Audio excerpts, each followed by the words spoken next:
Hello there, and welcome to the Sleepy Science Channel. Tonight, we are turning our attention upward to one of the oldest companions in the human story, the full moon.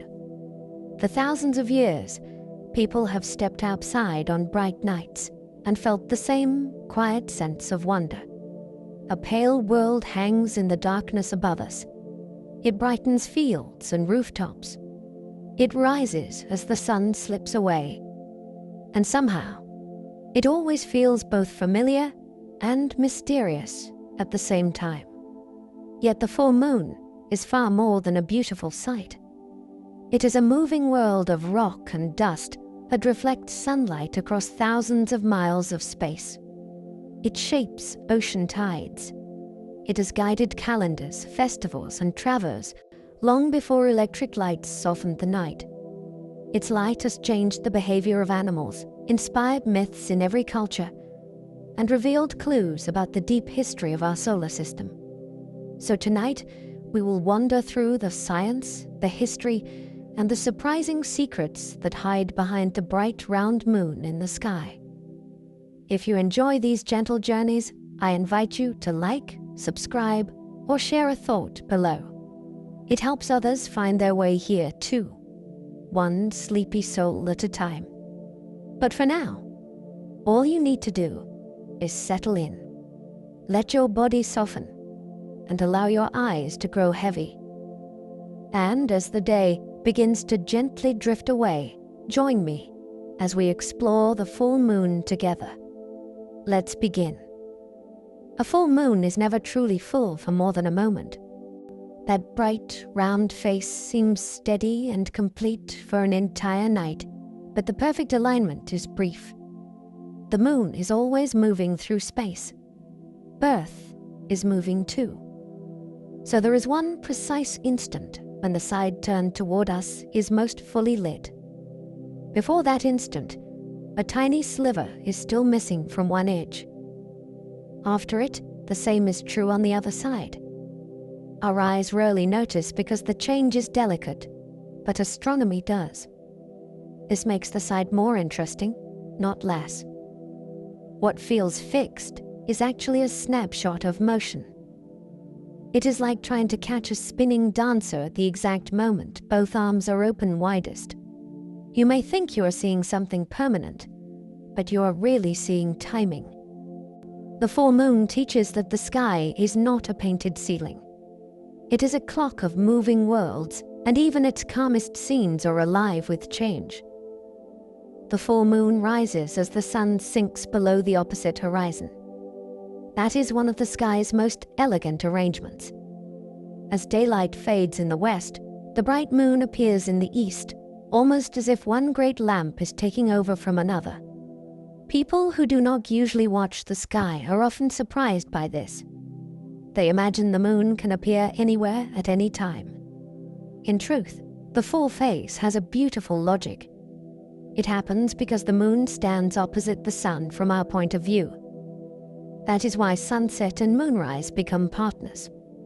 If you stand somewhere with a wide view, a beach, an open plain, a high hill, you can sometimes watch the handoff happen almost in real time. One side of the world warms with the last gold of day. The other receives a pale disk climbing into darkness. It feels theatrical, but it is really geometry. The drama comes from the earth turning, and from us riding that turning ground. The familiar dark patches on the moon are ancient lava plains.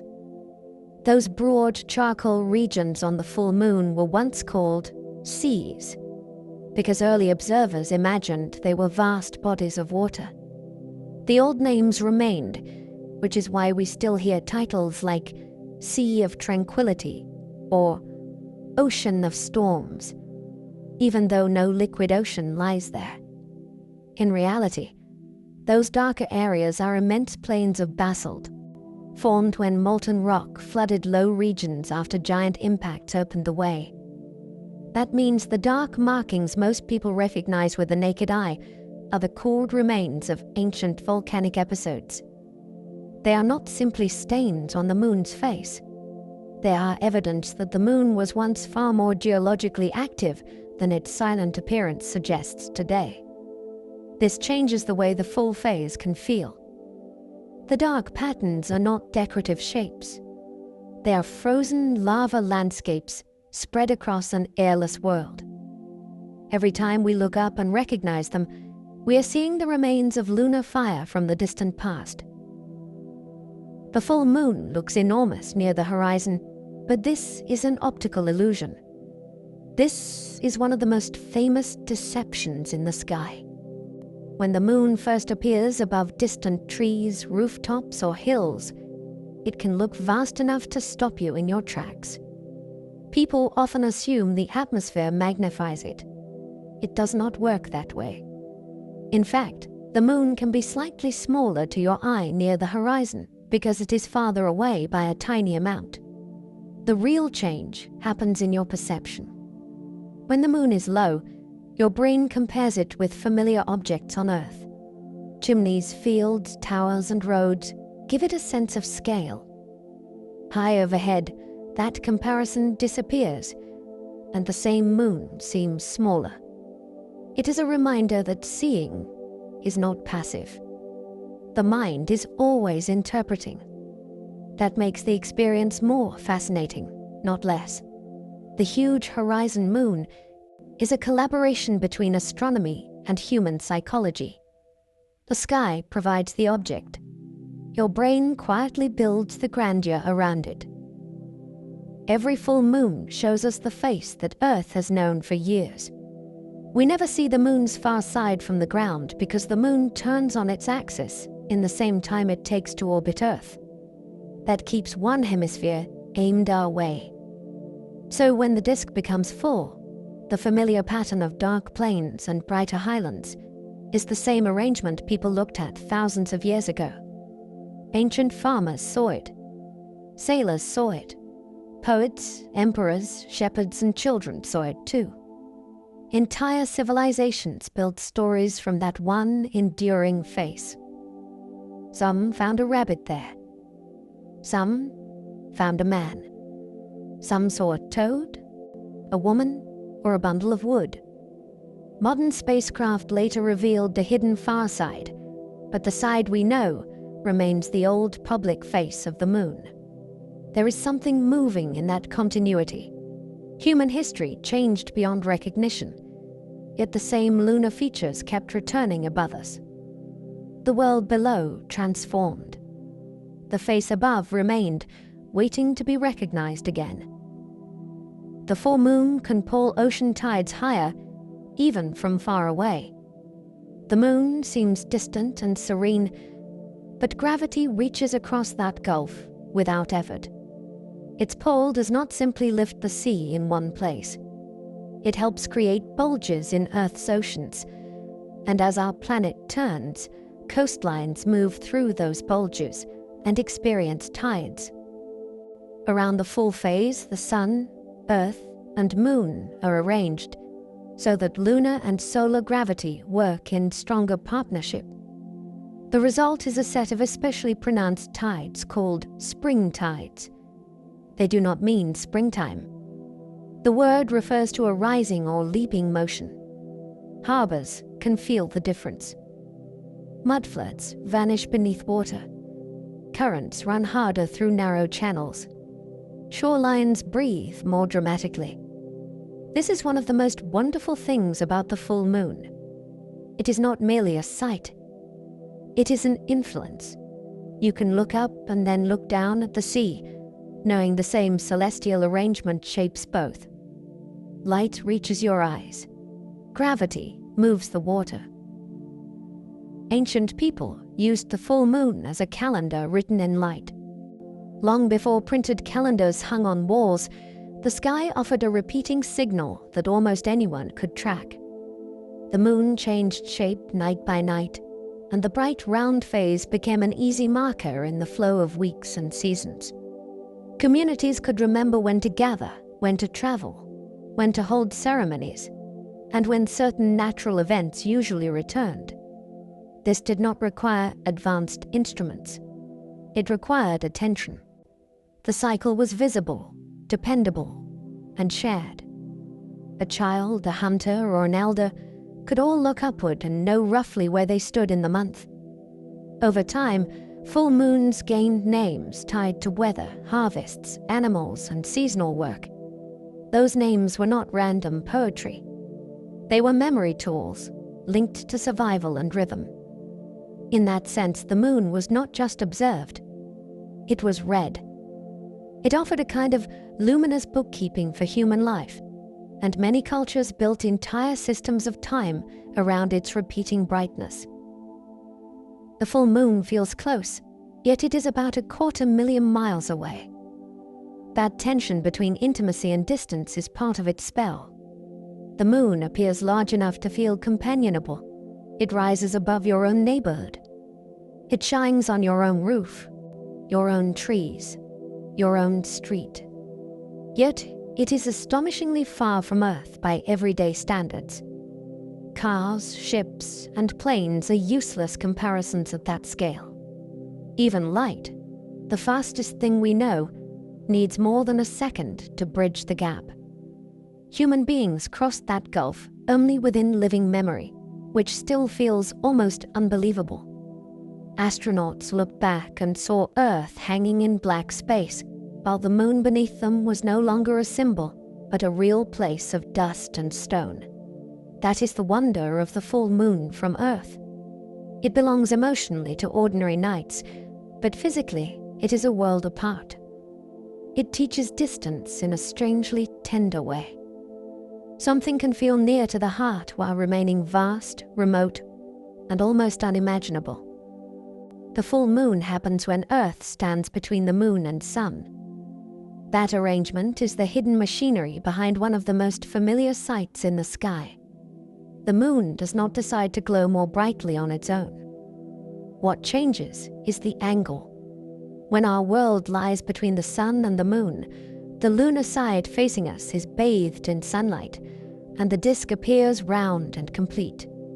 It is a simple alignment, yet it creates an effect people have treated with reverence for thousands of years.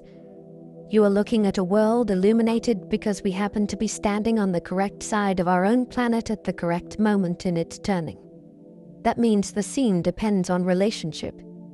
Sun, earth, moon, and observer all matter. The beauty is not separate from the geometry. It is born from it. The next time that bright circle rises, it is worth remembering that its fullness is not a property of the moon alone. It is a brief arrangement of three worlds. At full moon, the lunar surface is lit almost straight from behind us. That is why the face of the moon can look so broad and open, yet also strangely flat. The sunlight is coming from nearly the same direction as our gaze, so mountains and crater rims cast much shorter shadows toward our eyes than they do in other phases. Imagine walking through a city at noon instead of late afternoon. Buildings still have shape, but the dramatic long shadows are gone. Something similar happens on the moon. This is one reason a full disk can feel different through binoculars or a small telescope than people expect. They imagine the brightest phase will also be the most rugged. Instead, some of the relief softens. The world looks illuminated in a more direct and revealing way, yet some of its sculpted character becomes harder to sense. That makes the full phase fascinating for a different reason. It teaches that light does not only reveal surfaces. Depending on the angle, it can also hide the depth and drama carved into them. Astronomers often avoid the full moon when hunting the faintest objects. For professional observatories and backyard stargazers alike, bright moonlight can be a real obstacle. When researchers want to study delicate galaxies, dim nebulae, or the farthest reachable smudges of the universe, darkness matters. Every extra bit of sky glow makes those faint targets harder to detect. So telescope schedules often bend around the lunar cycle. The brightest phase is excellent for studying the moon itself, but less helpful for chasing the whispering light of remote objects. There is something poetic about that trade-off. The nearest celestial body can make the distant universe harder to see. One familiar face in the sky can drown out ancient photons that have traveled for millions or billions of years. It is a reminder that astronomy is not only about powerful instruments. It is also about timing, patience, and choosing the right night for the right question. Even in modern science, the moon still sets the terms of what the dark will allow us to find. A full moon rises later each day by roughly 50 minutes. That steady delay is one of the clearest signs that the moon is traveling eastward around Earth while Earth is also spinning. If our planet merely turned beneath a fixed moon, moonrise would come at the same time every day. But the moon has moved along its orbit, so Earth must rotate a little longer before that bright world appears again above the horizon. The result is a daily shift people can notice without any instruments at all. Watch carefully for a week, and the pattern becomes unmistakable. A moon that climbed early one evening may not appear until much later, a few nights afterward. This simple change connects ordinary observation to celestial motion in a beautiful way. You do not need equations to sense that something grand is happening. The schedule itself gives the game away. The moon is not hanging still above us. It is advancing through space, and each delayed rise is a quiet message from the orbit that carries it onward. Some full moons seem golden because moonlight crosses thicker evening air. When the moon first rises, its light must pass through a much deeper layer of atmosphere than it does high overhead. That longer path matters. Along the way, air, dust, and tiny droplets scatter away more of the shorter blue tones, leaving warmer colors to dominate what reaches your eyes. The result can be a rich golden moon that feels almost unreal above fields, roofs, or distant hills. It is not changing into a different world. The change is happening in the air between you and it. This is one of the pleasures of moonrise. The sky can turn a familiar object into a temporary surprise. A pale silver disk later in the night may have looked almost amber at the horizon an hour earlier. That shifting color gives the full phase a sense of drama. It reminds us that seeing the moon is never only about the moon itself. Earth's atmosphere is always part of the performance, shaping the light before it arrives. A red full moon near the horizon owes its color to Earth's atmosphere. The deeper that low moon sits in the sky, the more air its light must struggle through before it reaches you. That journey strips away more of the shorter wavelengths and lets redder tones survive more easily. The same basic process helps explain vivid sunsets. In both cases, the atmosphere acts less like empty space and more like a filter. Smoke, dust, humidity, or pollution can intensify the effect and push the color from warm gold toward copper, or even a striking reddish orange. This can make a rising moon look dramatic enough to seem ominous, which may help explain why red moons have stirred human imagination for so long. Yet the cause is not supernatural. It is physical, local, and beautifully understandable. You are not seeing the moon change its nature. You are seeing our own planet alter the light.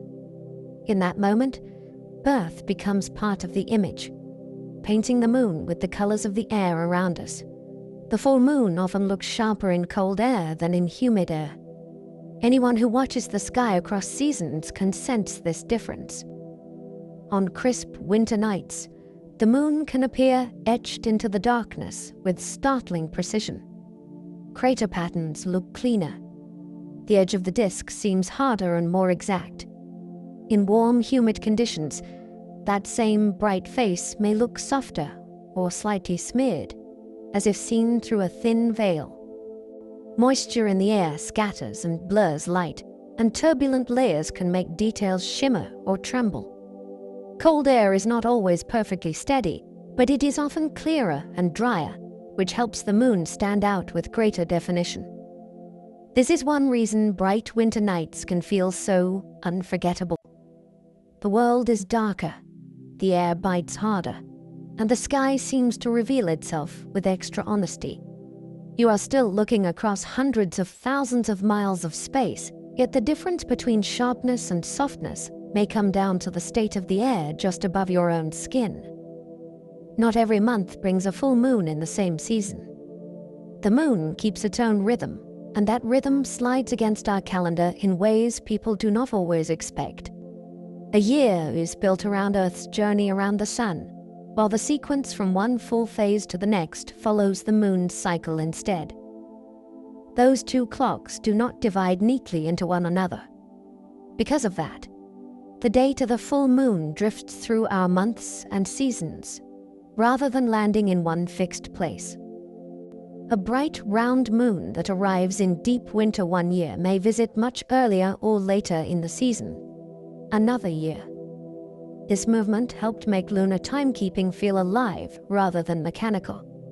Festivals, agricultural traditions, and religious observances had to pay attention. The sky was not following the tidy squares of a printed planner. It was following celestial cycles that braided together without perfectly matching. That mismatch is part of the beauty. The moon repeats, but never in quite the same calendar slot, which keeps each year subtly fresh. The full moon is the brightest natural light in Earth's night sky. On a clear night far from city lamps, that brightness can feel almost unreasonable. Fields reappear. Tree lines sharpen. Paths return. Human eyes, which struggle at first in darkness, begin to work in a different way under that silvery light. It is not close to daylight, yet it is strong enough to change how the whole world feels. This is why bright moonlit nights shaped human life for so long. People traveled by them, watched the land by them, and measured time by them. Even now, when most of us live under electric glow, a bright moon can still command the sky in a way no star can match. Venus can sparkle. Jupiter can gleam. Nothing else natural overhead fills the landscape with light the same way. It is one reason the sight feels ancient. It once mattered to survival, and some part of us still remembers that. Full moonlight is sunlight, reflected from a worldless desert of rock. That alone can change how the moon feels. What looks soft and silver is not its own glow. It is sunlight that left the sun, crossed space, struck an airless surface of dust, stone, broken crater rims, and dark volcanic plains, then traveled onward to your eyes. In other words, moonlight is a journey. It begins in the furnace of a star and ends in a quiet night on Earth. The surface that sends it back is harsh beyond ordinary experience. There is no wind there, no rain, no trees, no seas, just old scars, powdered ground, and an immense silence. Yet from that severe place comes one of the most beautiful lights we know. That contrast is part of the wonder. The source is violent. The landscape is barren. The result on Earth can feel calm enough to walk by. Beauty in the night sky often hides surprising origins, and the moon is one of the finest examples. A full moon in winter rides higher for many northern observers. This surprises people because winter often feels like the season of low sun and long darkness, yet that very geometry helps lift the full moon. When the sun takes a low path across the southern sky in the northern hemisphere, the opposite point of the sky rises higher at night. Since the full phase appears opposite the sun, it often climbs on a loftier arc. That can make winter moonrises feel unusually grand. The moon clears trees and rooftops more decisively. It spends more time high overhead. Its light can spread broadly across frost, snow, or bare ground, making the whole season seem more luminous. For people in colder climates, this may be one reason winter moonlight feels so memorable. The nights are long enough to hold it, and the moon's path can carry it well above the horizon. At the darkest time of year, the sky can answer with one of its brightest and highest nocturnal displays, which feels almost like a seasonal gift. A summer full moon often stays lower and softer above the horizon. Where winter full moons can climb with confidence, summer ones in northern latitudes often trace a humbler route. They rise and drift along a lower path, never seeming to escape the company of trees, hills, and distant buildings for very long. That low track changes their character. Warm air near the ground can blur the disk. Haze can tint it gold or amber. The light can feel thicker, more atmospheric, and less stark than in colder months. It is the same moon, yet the season alters the performance. This is one of the pleasures of following it over the year. The sky does not present the full phase in a single standard form. It offers variations. A summer moon can feel slower, heavier, and more entangled with the landscape. It lingers in the lower reaches of the night where heat, dust, and humidity reshape its appearance. In that sense, season becomes part of the show, and the horizon becomes an active partner in what we see. Thin clouds can turn a full moon into a glowing silver lantern. When wisps of cloud drift across a bright disk, they do not always hide it. Sometimes they transform it. The moonlight spreads through the thin vapor and creates a soft, luminous bloom that can make the whole sky around it seem alive. The effect is less like a spotlight and more like a lantern seen through fabric, bright at the center and diffused outward into a floating halo of silver light. This can be far more atmospheric than a perfectly clear view. The moon becomes less a sharp object and more a radiant presence suspended in the dark. Painters and storytellers have long loved that look because it feels at once earthly and unearthly. What causes it is simple enough. Tiny droplets and ice particles in the cloud scatter the light and spread it outward. Yet the result can stop people in their tracks. A familiar full moon becomes theatrical, and the sky seems to gain depth, softness, and mood in a single moment. Ice crystals can wrap a full moon in a pale, circular halo. High above the ground, thin veils of icy cloud can fill the sky with countless tiny crystals. As moonlight passes through them, the crystals bend the light in very specific ways, and a broad ring can appear around the moon. This halo is usually large, faint, and ghostly white, though careful eyes may sometimes glimpse a trace of color. It can look so clean and perfect that it seems designed rather than natural, like a great compass had drawn a circle around the moon in light. The science behind it is beautiful because it depends on shape. Many of those crystals are six-sided, and their geometry helps produce the ring. So a halo is not random decoration. It is optics written across the sky by falling ice too small to see individually. That is part of the wonder. Something delicate and near invisible above your head can generate one of the grandest patterns in the night, vast enough to frame the moon itself. That bright halo around a full moon can hint at changing weather. For centuries, people noticed that a ring around the moon often seemed to arrive before a shift in conditions. The old saying about a halo warning of rain did not come from nowhere. Those glowing circles are commonly caused by thin, high clouds filled with ice crystals, and such clouds can travel ahead of approaching weather systems. So, while a halo is not a guarantee of rain, it can be a real clue that the atmosphere is changing. This makes the sight more than decorative. It can be a message. Long before satellites and weather maps, people read signs like this with serious attention, because the sky affected travel, harvests, and safety. The moon became part of practical observation as well as wonder. There is something satisfying about that blend. A beautiful optical effect can also carry useful information. The heavens are not speaking in symbols, Yet patterns in the air still reveal what may be on the way. Beauty and warning can arrive together in one bright circle. Full moonbeams cannot make their own light, only return the sun's. It is easy to talk as though the moon shines, but that word can mislead. The moon is not a lamp or a star. It produces no visible light of its own. Everything you see on the bright lunar night is borrowed sunlight that has struck the moon and bounced onward toward Earth. That means moonbeams are second-hand brilliance.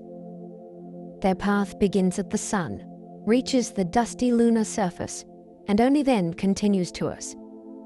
There is something wonderful in that chain. The light falling across a sleeping town has already touched another world. It has reflected off ancient rock and cratered plains before entering your eyes. This also explains why the moon changes phase. We see different portions of the sunlit half as the geometry shifts. So the full phase is the moment when borrowed light is presented to us most completely. The moon seems self-possessed in the sky, yet its glow is an elegant act of dependence. Its beauty begins with the sun. The full moon is bright because rough dust reflects light back strongly. At first thought, you might expect a smoother surface to shine more brightly.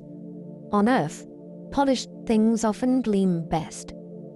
The moon does something more interesting. Its ground is covered in fine broken material called regolith, made from eons of impacts that shattered rock into dust and fragments. That rough surface scatters sunlight in many directions, and near the full phase it sends a surprising amount back toward the source direction, which happens to include us. The result is a strong jump in brightness when the geometry is just right. This means the moon's shine is linked to violence preserved over immense time. Every collision that helped grind the surface also helped shape the way it reflects light today. So when the full disk glows with unusual strength, you are seeing the optical consequences of a battered world. The beauty is not despite the scars. In part, it is because of them. The moon shines the way it does because it has been broken for billions of years. Around full moon, the lunar surface suddenly surges in brightness. The change can be subtle to casual eyes, yet instruments measure it clearly. As the moon approaches the exact geometry of fullness, its brightness rises more sharply than a simple smooth trend would predict. In other words, the moon does not merely become steadily brighter night after night and then reverse. It receives a final little boost near the full phase. That surprise is one reason planetary scientists pay close attention to how airless worlds reflect light. The effect reveals something about the texture and structure of the surface. It also helps explain why the full moon can feel startlingly intense compared with nights just before or after. Our nearest neighbor is not only well lit, it is responding to a special alignment in a way that makes it flash back more light than expected. This gives the full phase an extra layer of drama. The familiar bright disk is hiding a refined optical trick, one that turns a gradual cycle into a small crescendo right at the top. That brightness surge is called the opposition effect by planetary scientists. The name sounds technical, but the idea is elegant. It happens when the sun, the moon, and the observer line up, so that the light is coming from almost directly behind the viewer. In that arrangement, tiny shadows cast by grains on the lunar surface become hidden from sight, which makes the ground appear brighter. There may also be an added boost from waves of light, reinforcing one another when they scatter back along nearly the same path. Together, those effects help create the sudden jump in brightness near the full phase. Scientists study this not only for the moon but for asteroids and other airless bodies as well, because it offers clues about surface texture and composition. So, a beautiful, bright full moon is also a kind of laboratory result displayed in the sky. the glow that delights casual observers is carrying information. It tells us that even dust can have complex optical behavior, and that light itself can reveal the grain of distant worlds. The full moon reveals fewer deep shadows than a crescent moon does. A crescent moon can look dramatic through a telescope because the line between day and night cups across mountains and crater walls, throwing long black shadows that carve the surface into sharp relief. By the time the disk turns full, much of that drama softens. Light pours down more directly, and many of those deep dark pockets shrink or disappear from our view. To someone seeing the moon in detail for the first time, that can feel almost backwards. You might expect the brightest phase to reveal the most texture. Instead, it hides some of the strongest contrast. This teaches a beautiful lesson about seeing. Brightness alone is not enough to reveal shape. Shadows do much of that work. Remove them, and the land can seem calmer, broader, and less jagged. So the full phase offers a different kind of beauty. It trades rugged drama for a wide open face, and that face has fascinated humanity for ages. Craters look flatter at full moon because sunlight strikes them so directly. The moon is covered with bowls, basins, rims, terraces, and towering walls raised by ancient impacts. Yet at the brightest phase, many of those features lose some of their apparent depth. The reason is simple and wonderfully visual. When sunlight arrives from nearly straight behind us, the floors and rims of craters are illuminated more evenly, so the clues our eyes rely on become weaker. Without strong side shadows, the surface can seem smoother than it really is. It is a little like looking at footprints at noon instead of late afternoon. The shapes are still there, but their depth becomes harder to judge.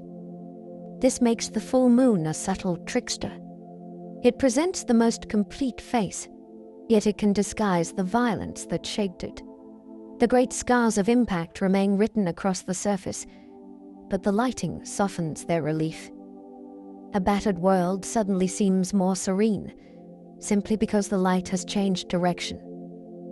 Some lunar rays shine best during the full moon and nearly vanish otherwise. Across the moon run strange bright streaks that can stretch for hundreds of miles from certain craters, like frozen splashes thrown outward by colossal impacts. These are lunar rays, and they often become most striking when the moon is full. At other phases, they can fade into the general brightness and shadow of the terrain, making them harder to notice. But when light falls more directly and the contrast shifts, the rays can leap out with startling clarity. They look almost painted across the surface. What you are seeing is ejecta, material blasted outward when an impact smashed into the moon long ago and scattered brighter debris across the landscape. Some of these streak systems are vast enough to cross multiple regions. They give the moon a wild, explosive history that the smooth, round disk does not immediately suggest. On the right night, the full phase turns those ancient blast marks into one of the most spectacular patterns visible from Earth. Tycho's bright streaks become spectacular when the moon turns full. One of the most famous sites on the lunar surface begins at a crater called Tycho, a relatively young impact scar in the southern part of the near side. From it, pale rays shoot outward in all directions across the moon like spokes from a wheel or cracks in glass after a hard blow. During many phases, those streaks are less obvious, but near fullness, they can blaze into view with astonishing force. Suddenly, the moon looks less like a calm mountain and more like a record of catastrophe. Tycho itself was formed by a violent impact that hurled material across enormous distances, and the bright rays preserve that event as a visible signature. Through binoculars or a small telescope, this can be one of the most thrilling things to notice. A single collision left marks grand enough to be seen from Earth with modest equipment. The full moon gives that ancient explosion its best stage lighting, and the result can be unforgettable. The full moon helps certain impact scars blaze across the lunar face. Not every feature on the moon waits for the same lighting to become impressive. Some craters are at their most dramatic when shadows are long. Others announce themselves when the disk is full and bright ray systems begin to dominate the view. In those moments, the moon can look less like a landscape and more like an archive of impacts layered across deep time. Bright scars stand out against darker plains and older terrain, revealing where younger collisions blasted fresh material outward over the surface. These marks can spread so widely that they seem almost too large to belong to one event, yet they do. A single strike can rearrange the appearance of a world.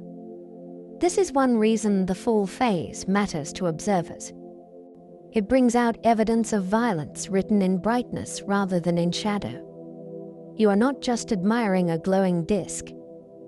You are watching certain wounds of the moon flare into visibility, telling the story of blows it never healed from. People once thought the full moon's dark markings formed a human face. Once you notice the pattern, it can be hard to unsee. Two darker regions suggest eyes. Another patch becomes a nose or mouth. The bright and dark contrasts invite the mind to assemble features from shadowed shapes, and suddenly, the moon seems to be looking back. This is not ignorance. It is a deeply human habit. Our brains are experts at finding faces, even when none were intended. We do it in clouds, in tree bark, in toasted bread, and in the arrangement of lunar plains. For many generations, that face in the moon became a familiar cultural image, repeated in stories, songs, illustrations, and nursery rhymes. It gave the moon personality and presence. A bright disk became a companion with expression. That response is fascinating because it sits at the meeting point of astronomy and psychology. The moon provides the pattern. The human brain provides the portrait. Together, they create one of the oldest imagined faces in the sky. Other cultures saw a rabbit, a toad, or a tree in them. The dark markings on the moon have never belonged to just one interpretation. Around the world, different cultures looked at the same bright disk and discovered entirely different figures within it. In parts of Asia and the Americas, a rabbit became one of the most enduring lunar images. Elsewhere, people saw a toad, a woman, or a tree. These were not random guesses. They were shaped by local stories, beliefs, animals, and symbols that already mattered on Earth. The same moon became many things because human imagination is guided by culture as much as by vision. That is what makes these lunar figures so captivating. They show that the sky is shared, yet never seen in exactly the same way by everyone beneath it. The moon becomes a mirror for the mind. It offers the same markings to all observers, then lets each society draw meaning from them in its own language. One celestial face gave rise to many earthly stories.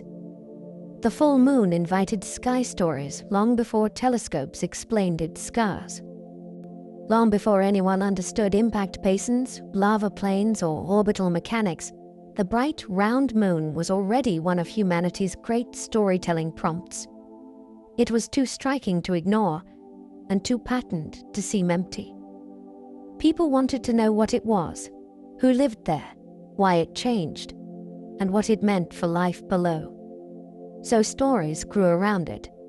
Some explained the dark markings as figures placed in the sky. Some treated the moon as a deity, a timekeeper, or a witness to human affairs. Others tied it to hunting, planting, fertility, or fate. These stories were not failures of thought.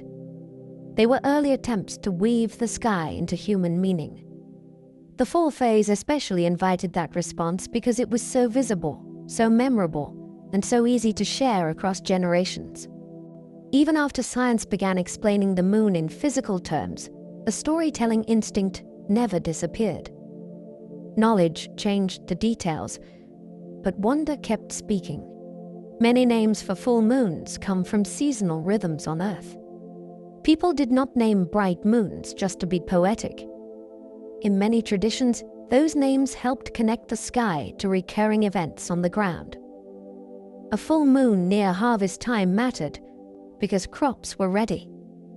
A moon linked to winter cold, spawning fish, falling leaves, or flowering plants mattered because those changes shaped work, travel, food, and ritual. The names acted like memory hooks that tied celestial cycles to the turning year. They also reveal something important about human attention. For most of history, people watched both sky and land closely because survival depended on noticing patterns. The moon became part of that larger system of seasonal awareness. A named full moon was not merely a spectacle overhead. It was a signpost within the calendar of lived experience. Even now, those names endure because they make the night feel connected to the world beneath it. The moon is still above us, but its meanings were often born from rivers, forests, fields, weather, and the labor of ordinary lives. The harvest moon is the full moon nearest the autumn equinox. That title sounds ancient because it is rooted in a real seasonal need. As summer ends and autumn begins, fields reach one of the busiest moments of the year. Grain must be gathered, fruit must be brought in, and weather can turn quickly. The full moon closest to the autumn equinox earned special attention because it arrived during that urgent stretch of labor. People noticed it not merely as a lovely object in the sky, but as part of the rhythm of survival. It belonged to the season of reaping. That connection gave it a name strong enough to endure into the modern age. Even for people far removed from farming, the phrase still carries weight. It ties one bright moon to a particular hinge of the year, when daylight is shrinking and the landscape is changing character. The sky and the land briefly seem to speak the same language, and the full moon becomes part of autumn's turning story. A harvest moon can rise with unusually little delay on successive evenings. Most people learn that moonrise shifts later each day, and that is true. Yet around the harvest moon, something more subtle happens. Near that season, the moon's path meets the horizon at a shallower angle for many northern observers, so the usual delay between one moonrise and the next becomes smaller than expected. Instead of arriving much later each evening, it can seem to return at nearly the same hour for several nights in a row. That creates a remarkable effect. The bright moon appears to keep close company with dusk, just when extra evening light would have been most welcome. This is one of those astronomical details that feels almost designed for human life, though it is simply geometry and timing. Still, the effect can seem generous. The sky behaves a little differently at just the right moment in the year. The harvest moon is not only named for the season, it also performs in a way that suits it. That brief pattern once gave farmers extra light during harvest time. Before electric lamps spread across the countryside, even modest changes in evening light could matter. Fields did not harvest themselves, and autumn brought pressure. Crops had to be gathered before storms, rot, or early frost could undo months of work. Around the harvest moon, the reduced delay in moonrise meant bright nights arrived in useful succession, extending the working hours at a critical moment. People could see enough to continue bringing in grain, stacking sheaves, loading wagons, or moving through fields after sunset. This did not turn night into day, yet it could make a practical difference. That is part of why the harvest moon became more than a pretty seasonal phrase. It was remembered because it helped. The full moon became a partner to labor, not just a spectator above it. There is something moving in that idea, a celestial cycle, indifferent in itself, still aligned with human effort closely enough to earn gratitude, notice, and a lasting place in tradition. The hunter's moon follows the harvest moon in the old naming tradition. Once the harvest was largely complete, another seasonal phase came into focus. Fields had been cleared, leaves were thinning, and animals could sometimes be spotted more easily across more open ground. The full moon that followed the harvest moon came to be known in many traditions as the hunter's moon, linking it to a time when food gathering shifted in emphasis. Whether through hunting, storing meat, or preparing for the harsher stretch ahead, people read the season in the sky and named it accordingly. What is fascinating is how practical these names were. They were not random ornaments attached to the moon. They reflected the changing year of work, weather, and survival. The hunter's moon carries that sense of transition. Autumn is deepening. The abundance of harvest is giving way to preparation and pursuit. A bright disk overhead becomes a marker that the season has moved on, and that human attention must move with it. A blue moon is usually the second full moon in 1 month. That modern definition became famous because it is easy to remember and because it captures a real calendar oddity. The moon's cycle does not fit neatly inside our months, so from time to time, 1 month manages to contain 2 full moons instead of 1. When that happens, the second is commonly called a blue moon. It does not usually look blue at all. The name is about timing, not color. Part of the charm lies in the surprise. Full moons feel regular and familiar, yet now and then the calendar slips just enough to produce an extra one. It is a reminder that our month names and page layouts are human systems placed over older celestial rhythms that do not obey them perfectly. That mismatch creates the rarity. A blue moon is special not because the moon behaves strangely, but because our calendar briefly reveals that it was never fully in charge. The sky keeps its own schedule, and sometimes it shows. Sometimes blue moon means a rare seasonal full moon instead. Before the popular month-based definition spread widely, there was another meaning that still matters. In that older usage, a blue moon referred to an extra full moon within a season that already contained the usual number, making it the third of 4 full moons in that seasonal span. This may sound a little more complicated, but it grew from calendar keeping that paid close attention to the relationship between lunar phases and the turning year. The phrase reminds us that names can carry layered histories. 1 expression, 2 legitimate traditions. That alone is fascinating because it shows how skywatching is not only about astronomy. It is also about culture, memory, and the ways people choose to organize repeating events. The blue moon became famous as a symbol of rarity, and both meanings support that feeling. In either case, the moon itself has not turned strange or changed color. What changes is the framework we use to count it, and that framework occasionally produces a rare extra appearance. A supermoon is a full moon that happens near lunar perigee. The moon does not travel around Earth in a perfect circle. Its orbit is slightly stretched, which means there are times when it comes closer to us and times when it drifts farther away. The closest part of that orbit is called perigee. When a full moon occurs near that point, people often call it a supermoon. The term sounds dramatic, and in a way, it is deserved. The moon is genuinely nearer than usual, so it appears somewhat larger and brighter than a more distant full moon. What makes this captivating is the combination of familiarity and motion. The moon looks so constant that many people never suspect it is creeping closer and farther over time. Yet it is.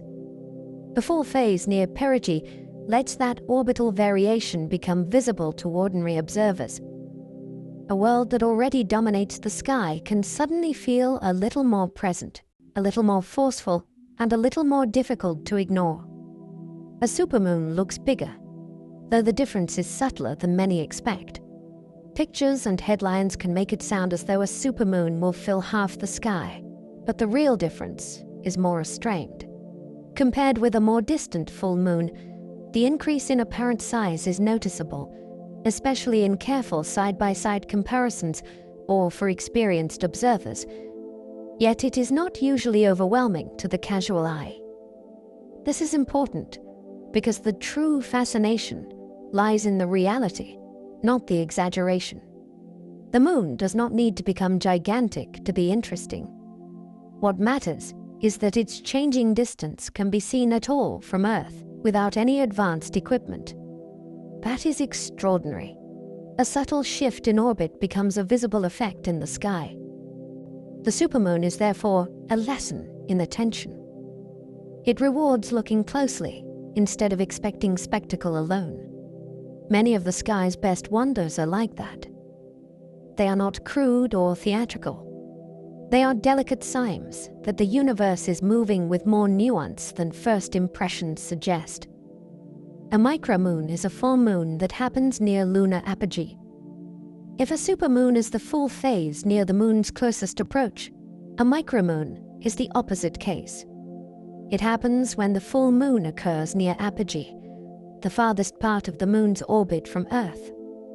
The result is a full disk that appears a little smaller and dimmer than one near perigee. It still looks magnificent, of course. The moon remains the commanding light of the night. Yet this more distant version reveals something elegant about celestial motion. The same familiar full phase can arrive under slightly different conditions, because the orbit is always carrying the moon through a changing relationship with Earth. The micromoon is a reminder that not all full moons are equal in distance, even when they feel equal in meaning. It adds depth to the idea of lunar repetition. The cycle repeats, but never as a perfect copy. Each return carries small variations, and sometimes those variations place the moon at the far edge of its monthly wandering. Even a distant full moon still dominates the sky with ease. This may be the most telling thing about the full moon's power. Even when it is near apogee and appears somewhat smaller than average, it still overwhelms the night in a way almost nothing else can. Stars fade, landscapes brighten, people stop and look up. The moon does not need to be at its nearest to command attention. Its basic presence is already enormous in human experience. That fact helps keep orbital variations in perspective. Yes, some full moons are closer, and some farther. Yes, size and brightness change slightly.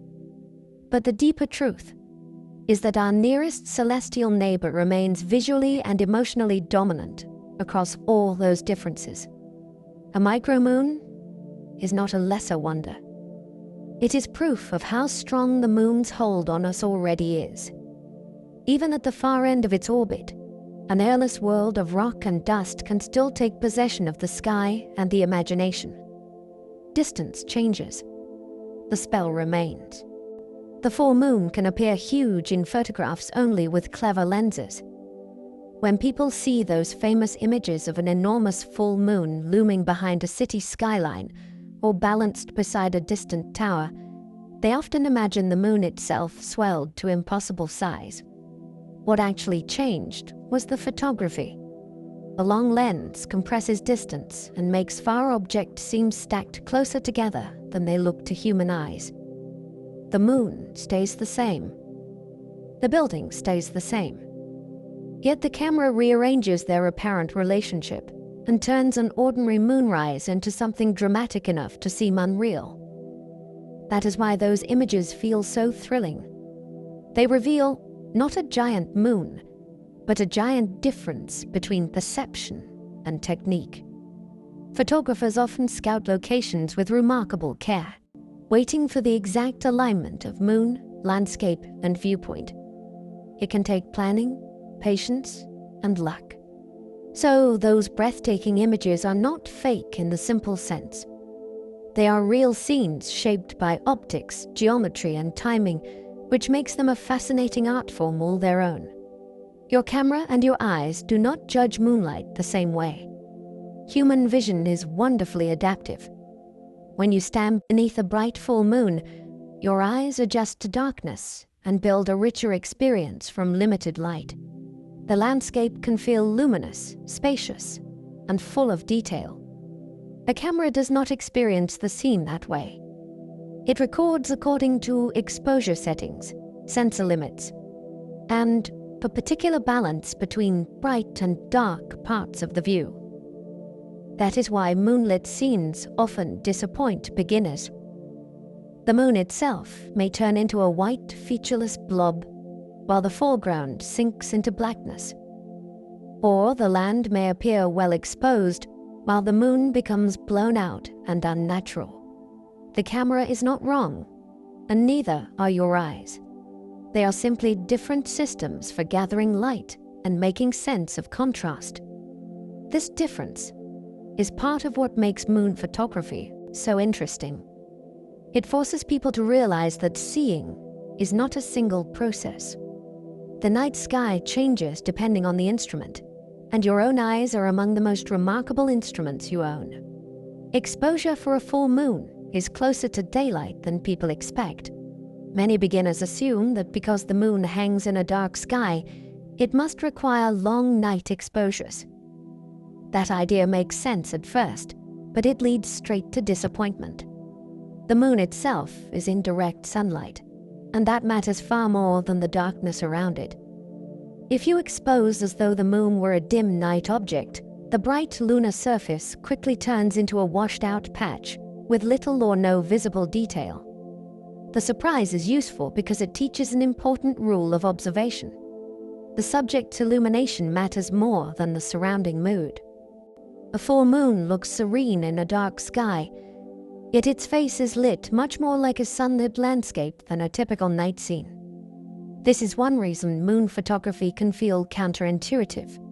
The emotional setting says night, but the exposure logic says something closer to day. Once people grasp that contrast, the moon becomes not just easier to photograph, but far more fascinating to think about. The full moon is bright enough to fool beginners into overexposure. This is one of the classic mistakes in moon photography. A person raises a camera, sees darkness everywhere except that glowing disk, and assumes the moon needs help. So they lengthen the exposure or raise the sensitivity too far. The result is often disappointing. The delicate tones vanish, crater detail disappears, and the moon turns into a flat white coin with no character at all. That failure is instructive because it reveals how deceptive brightness can be in context. Against a dark sky, the moon feels like a soft lantern. To a camera sensor, it can be a harsh, bright target. Learning to photograph it well means learning to distrust first impressions and to treat the moon as a brilliant sunlit object rather than a dim ornament of the night. In that sense, the camera becomes a teacher. It shows that the full phase is not merely pretty. It is optically demanding. The moon is bright enough to punish assumptions, which makes success feel especially satisfying. Full moon photography often reveals detail invisible to casual stargazers. A camera with steady support, careful exposure, and a decent lens can gather the moon in ways the naked eye usually cannot. Bright ray systems become more obvious. Borderlines between dark plains and brighter highlands sharpen. Subtle tonal differences across the face emerge, and the surface begins to look less like a simple glowing disk and more like a real place with distinct regions and history. This is one reason photographing the full moon can be so rewarding. It turns a familiar sight into an invitation to study. You may have looked up at the moon countless times, yet the photograph shows you patterns you never noticed before. The image lingers, allowing attention to deepen beyond the fleeting glance. In that way, photography can act like a patient second look. It does not replace wonder. it extends it. The moon becomes richer the longer it is examined, and a good image lets the eye keep exploring a world that otherwise might have passed as only a bright circle in the sky. During a lunar eclipse, the full moon can turn copper or blood red. Few sights in the sky feel more dramatic than watching a familiar bright moon lose its silver light and darken into red. The transformation can seem almost supernatural, which helps explain why eclipses have stirred fear, ritual, and awe throughout history. Yet the cause is beautifully physical. As the moon moves into Earth's shadow, direct sunlight no longer reaches it. If the alignment is deep enough, the moon should vanish into darkness. Instead, some light bends through Earth's atmosphere and spills into the shadow. Along the way, bluer tones are scattered out, and redder light survives more effectively. That filtered glow then reaches the moon and paints it in shades of copper, rust, or deep blood red. So, an eclipse does not extinguish the moon completely. It changes the kind of light that finds it. A bright companion becomes a dim ember in the sky, and for an hour or two, the moon looks like a different world entirely. A red, eclipsed full moon is lit by every sunrise on Earth. This may be one of the most astonishing ways to think about a lunar eclipse. When the moon sits inside Earth's darkest shadow, it is not shining by direct sunlight. Instead, the light reaching it has been bent through a ring of Earth's atmosphere all around the planet. From the moon's point of view, every sunrise and sunset on Earth is happening at once along the edge of our world. That reddish light is gathered, filtered, and redirected into the shadow, where it softly illuminates the lunar surface. In a sense, the eclipsed moon glows with the combined color of Earth's atmosphere. This idea gives the event extraordinary depth. You are not merely watching the moon darken. You are seeing our planet participate in the image. Earth is no longer just the place you stand. It becomes an optical actor in space, casting a shadow and tinting the light within it. The eclipse becomes a portrait of the Earth-Moon system working together. Lunar eclipses can only happen when the moon is full. That rule follows from pure geometry. For Earth to cast its shadow onto the moon has to be on the far side of Earth from the sun. That is exactly the arrangement of the full phase. A crescent or half moon is simply in the wrong place for such an event. This is one reason lunar eclipses feel so satisfying to understand.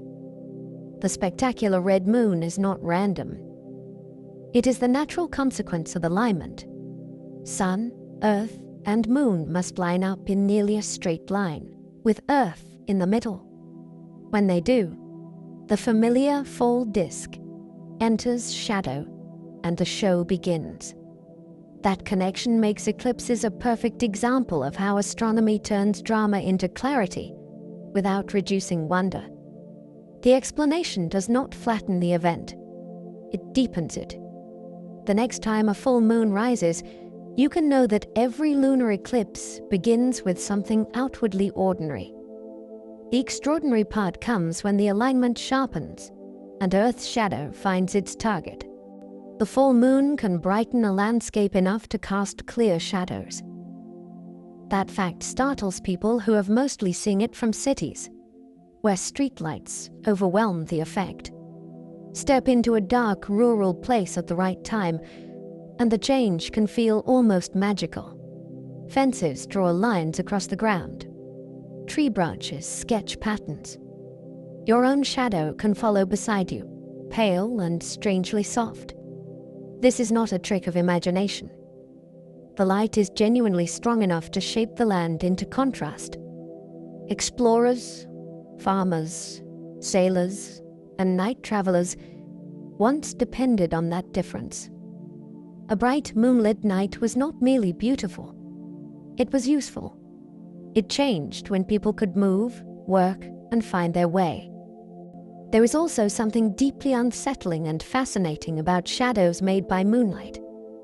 They resemble daytime shadows, yet the world remains hushed and blue with night. Familiar places seem both known and transformed. That strange mixture is part of the full moon's power. It lets the dark keep its mystery while borrowing just enough light to redraw the world. Most full moons miss Earth's shadow and shine on untouched. If full moon and eclipse are so closely related, why do eclipses not happen every month? The answer lies in the moon's orbit, which is tilted relative to Earth's path around the sun. Most months, the full moon passes a little above or below the line, where perfect alignment would place it in shadow. The result is an ordinary bright full moon instead of an eclipse. This is a wonderful reminder that celestial events depend on precision. Broad arrangement is not enough. The geometry must be exact enough for the shadow to fall in the right place. Because that usually does not happen, most full moons remain clear of Earth's darkness and continue shining without interruption. That ordinary outcome is easy to overlook because eclipses are so memorable. Yet, it is the missed shadow that makes eclipses special. The rare dramatic event depends on many quiet months when the moon glides past unharmed, bright and complete, while Earth's shadow slips by unnoticed through space. Some full moons glide through penumbral shadow so gently few notice. Not every eclipse announces itself with a red moon or a dramatic bite taken from the disk.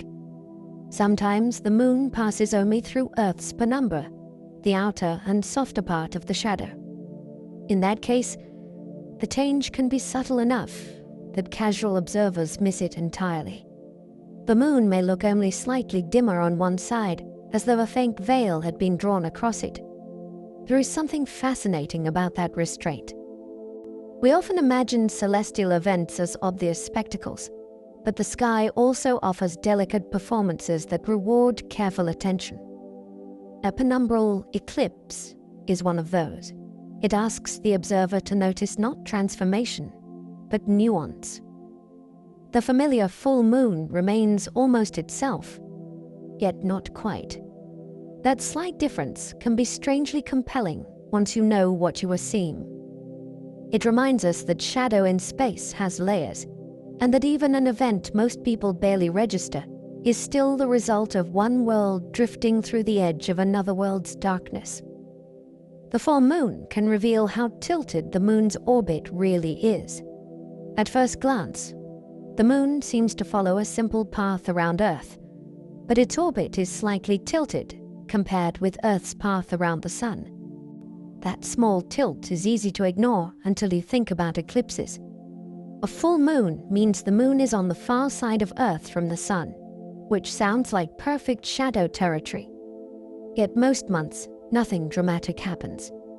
The bright disk sails past without entering Earth's shadow at all. That quiet miss is the clue. It tells us the moon is usually traveling a little above or below the exact line needed for an eclipse. In other words, the ordinary full moon is evidence of a tilted orbit. You can almost read the slant from the absence of spectacle. That is one of the loveliest things in astronomy. Sometimes the sky reveals its structure not through rare fireworks, but through the repeated calm of what does not happen when you think it should. Without that orbital tilt, every full moon would bring an eclipse. Imagine a sky where each full moon darkened and reddened every single month. That would be normal if the moon orbited in exactly the same plane as Earth's journey around the sun. In that perfectly aligned arrangement, Earth would stand directly between sun and moon each time the moon turned full, and its shadow would sweep across the lunar face without fail. The fact that this does not happen is one of the most important clues to how the system is arranged. A small tilt is all it takes to spare most full moons from eclipse. That tiny angle changes everything. It turns a monthly certainty into an occasional event, and rarity gives eclipses much of their power. They are not routine machinery. They are special moments when the moving parts line up closely enough for shadow to strike. So the next ordinary full moon carries an invisible lesson. It is bright because the geometry is just slightly off, and that slightness is enough to preserve the night's familiar light. The moon's orbit is not a perfect circle, so each full moon differs. It is tempting to imagine the moon moving around Earth on a neat, uniform track, as if drawn with a compass. In reality, the orbit is slightly oval. That means the moon is sometimes nearer and sometimes farther from Earth as it makes its monthly journey. The full phase can happen at any point along that changing path, which gives one full moon a slightly different distance, apparent size, and brightness from another. These changes are not usually dramatic enough to shout for attention, yet they are real, measurable, and surprisingly meaningful. They remind us that repetition in the sky is rarely exact repetition. The moon returns in phases, but not as a perfect copy of itself. There is variation folded into the cycle. That makes the full moon more interesting than a simple clock hand.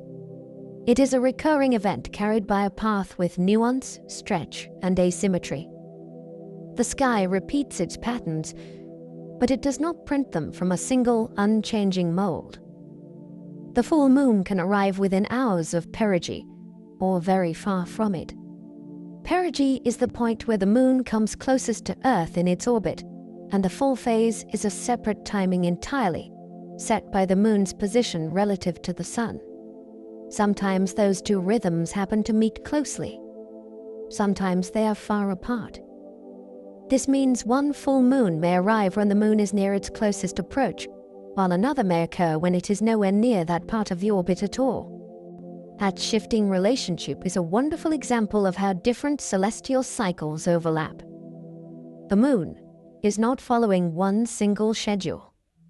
It is following several at once, and their combinations keep producing new variations.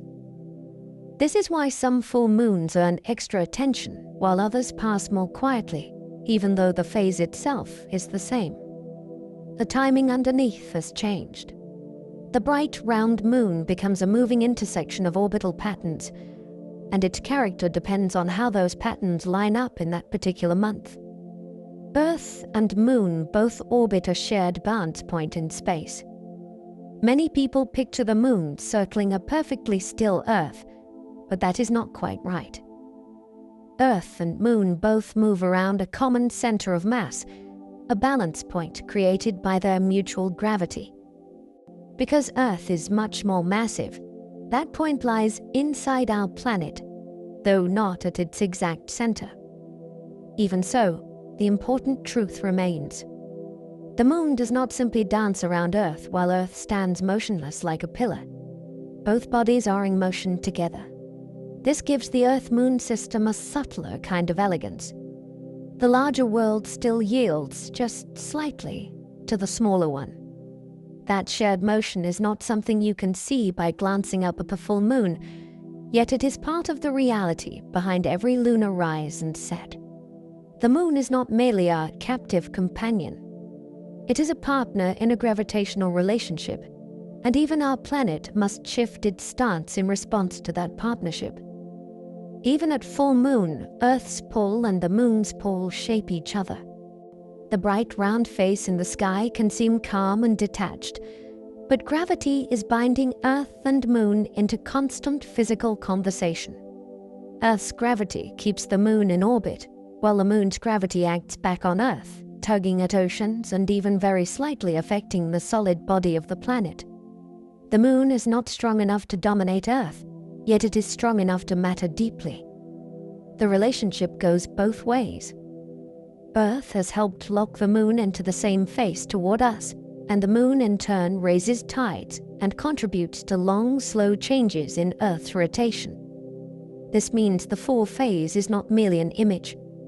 It is one moment within an ongoing exchange of force. The beauty overhead is supported by invisible tension between two worlds that have been shaping one another for immense stretches of time. When you look at the full moon, you are not seeing an isolated object. You are seeing one half of a gravitational partnership. The full moon helps slow Earth's spin by raising tidal bulges. The moon's gravity pulls on Earth unevenly, because the side closer to the moon feels a slightly stronger tug than the side farther away. This difference helps create tidal bulges in Earth's oceans. As Earth spins, those bulges do not line up perfectly with the moon because friction and motion complicate the picture. Instead, they are dragged a little ahead. That offset matters. The bulges pull back on the moon, and the moon pulls on them, creating a transfer of energy and angular momentum that gradually slows Earth's rotation. The change is tiny across a human lifetime, yet over immense spans it adds up. Days in the distant past were shorter than they are now. This is astonishing, because it means the full moon is connected, in a long, slow way, to the length of the day itself. A bright disk rising over the horizon is part of the process that has been gently breaking our spinning planet for ages. That same tidal dance slowly pushes the moon farther away. The slowing of Earth's rotation is only half the story. As tidal forces drain a little rotational energy from Earth, some of that energy is transferred into the moon's orbit. The result is that the moon gradually moves outward, inching farther from us over time. This is not guesswork. Scientists can measure the recession with remarkable precision using reflectors left on the moon by astronauts. Laser pulses sent from Earth bounce back, allowing the distance to be tracked with exquisite care. That means the full moon we see tonight is not quite where it would have been in the distant past. The change is tiny from year to year, but relentless across millions of years. Our nearest celestial companion is slowly drifting away. There is something poignant in that idea.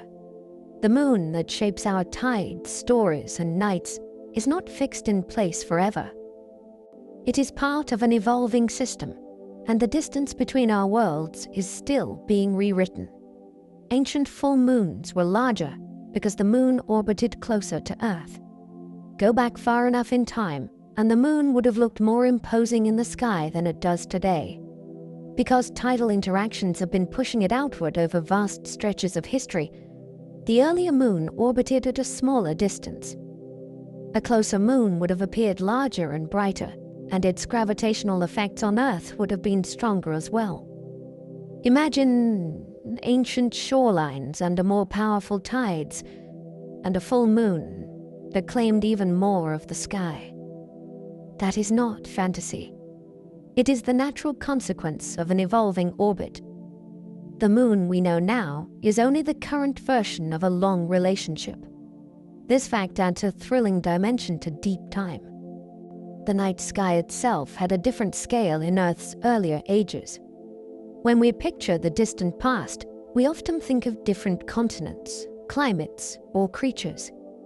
We rarely remember that the moon overhead was different too, larger in appearance and closer in presence than the one we see now. Dinosaurs once saw slightly bigger full moons than we do today. That simple thought can make deep time feel unexpectedly personal. Dinosaurs walked under moonlight too. They saw the same phases, the same bright, round lunar face, and the same rising disk above ancient horizons. Yet the moon above their world was a little closer than it is now, which means it would have appeared slightly larger in the sky. The difference was not monstrous from one generation to the next, but across tens of millions of years, it becomes real.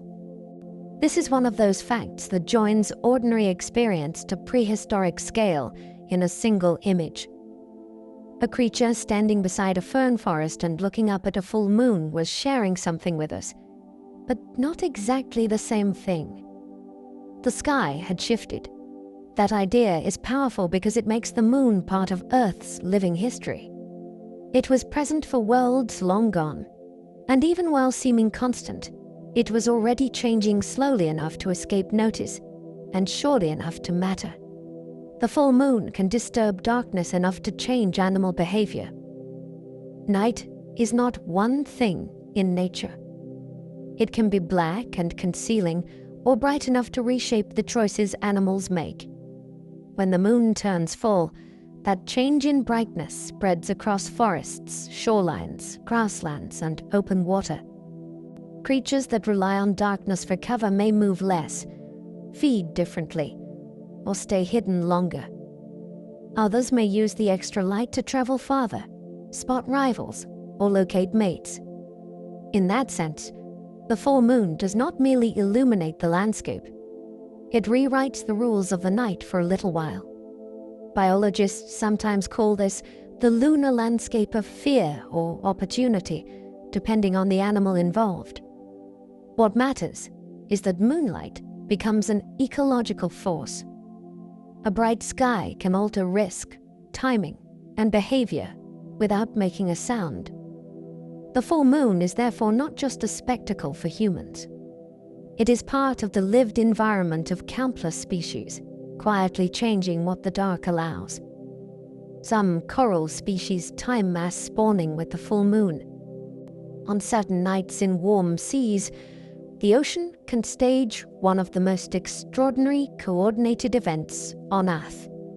Corals that spent much of the year growing in silence release eggs and sperm into the water in near unison, turning the sea into a drifting cloud of future life. In some species, this timing is linked to the lunar cycle, with the full moon helping provide a reliable cue in combination with season, temperature, and day length. The precision is astonishing because corals have no brains in the usual sense, no eyes watching the sky as we do, yet entire reefs can respond to celestial timing with breathtaking coordination. This matters because successful reproduction depends on many individuals releasing their gametes together. The moon becomes part of the choreography of a reef. What looks like a quiet underwater city is actually keeping time with the sky. A bright phase overhead can help trigger one of the most important and beautiful reproductive events in the sea. Grunion fish race ashore around high tides near full and new moon. Along parts of the Pacific coast, certain small silver fish perform a ritual so strange, it feels almost invented. During a few nights after the highest tides linked to full and new phases, grunion ride the surf onto sandy beaches. The females wriggle tail first into the wet sand and lay eggs above the reach of ordinary waves, while males curve around them to release sperm.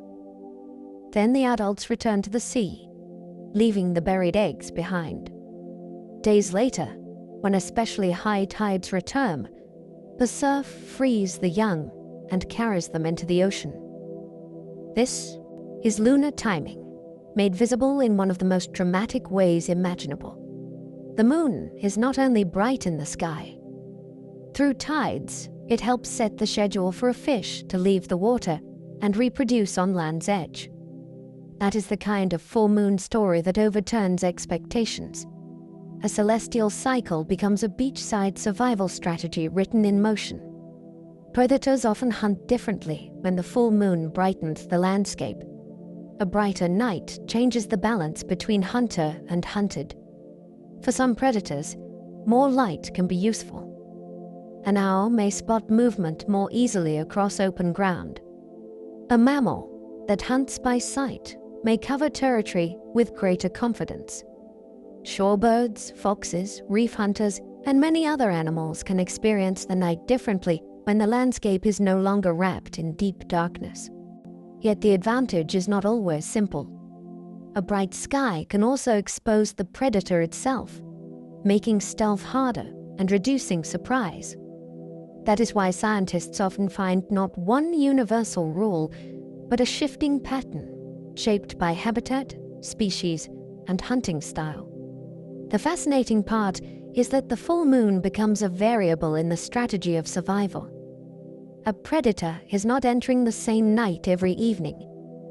It is entering a version of the world whose visibility has changed. One increase in light can ripple through movement, timing, risk, and success in the lives of hunters across ecosystems.